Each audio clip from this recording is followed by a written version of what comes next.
तो उसमें बताया गया था कि पूरे मेवात की ये पंचायत रखी जाएगी, लेकिन यहाँ तादाद को देखते हुए हमें नहीं लग रहा कि पूरे मेवात की पंचायत है। ये उन्हीं 9 गाँव की पंचायत रहेगी, बाकी के 2 गाँव रहेंगे। तो उनसे मैं ये बताना चाहूँगा, इस मेवात जिले को ये बताना चाहूँगा कि आज ये हरियाणा का पहले नंबर का आंदोलन है, और अगर ये आंदोलन यहाँ पे मेवात की धरती पे दबा दिया गया तो आगे इस मेवात की धरती पे आप लोग कोई भी आंदोलन जीत नहीं पाओगे, लड़ने की तो दूर की बात है। तो साथियों, अगर आगे आपने किसी हकों की मांग के लिए आंदोलन करना है तो इस आंदोलन को जिताना पड़ेगा। ये आंदोलन जब से शुरू हुआ है, भारतीय किसान यूनियन इस आंदोलन से जुड़ी हुई है और शुरू से इस लड़ाई को बड़े हिम्मत के साथ लड़ती आई है। तो एक चीज तो ये बताना चाहूँगा, कुछ साथी यहाँ कह रहे थे कि यहाँ पे जोर जुल्म ज्यादा हो रहा है क्योंकि यहाँ पे मुसलमान है। तो मैं उन लोगों को ये बताना चाहूँगा कि ये सरकार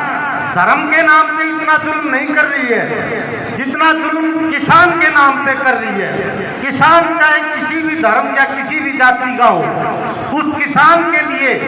ये एक तरीके से जल्लाद का काम कर रही है। तो पहली चीज तो मैं ये बताना चाहूँगा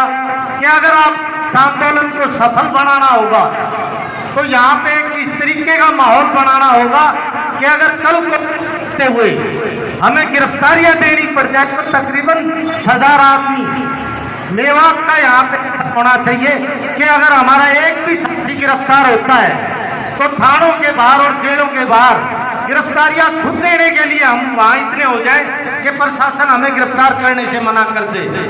अगर एक साथी की गिरफ्तारी होती है और 10 आदमी छूट जाते हैं तो ये आंदोलन नहीं जीता जाएगा। तो मैं एक बार फिर से आप लोगों से गुजारिश करूंगा कि अगर इस आंदोलन को जिताना है तो ही मेवात बचेगा, नहीं तो आपके इलाके में जिस तरीके से सुनने पे आ रहा है बूचर खाने या फिर गंदगी के कारखाने यहाँ पे आएंगे तो उनको आप रोक नहीं पाओगे, क्योंकि जो आंदोलन पिछले 13 साल से चल रहा है, जब उस आंदोलन के लिए आप इकट्ठा नहीं हो सकते तो नए आंदोलनों को कहाँ से खड़ा कर लोगे। और मैं यहाँ पे आए हुए अपने संयुक्त किसान मोर्चे के सदस्यों से और अपनी भारतीय किसान यूनियन के सीनियर लीडरान से ये कहूँगा कि एक अच्छी सी रणनीति बनाए। और साथ ही मैं एक उदाहरण देना चाहूँगा कि यूरोप के देश में किसान की जमीन को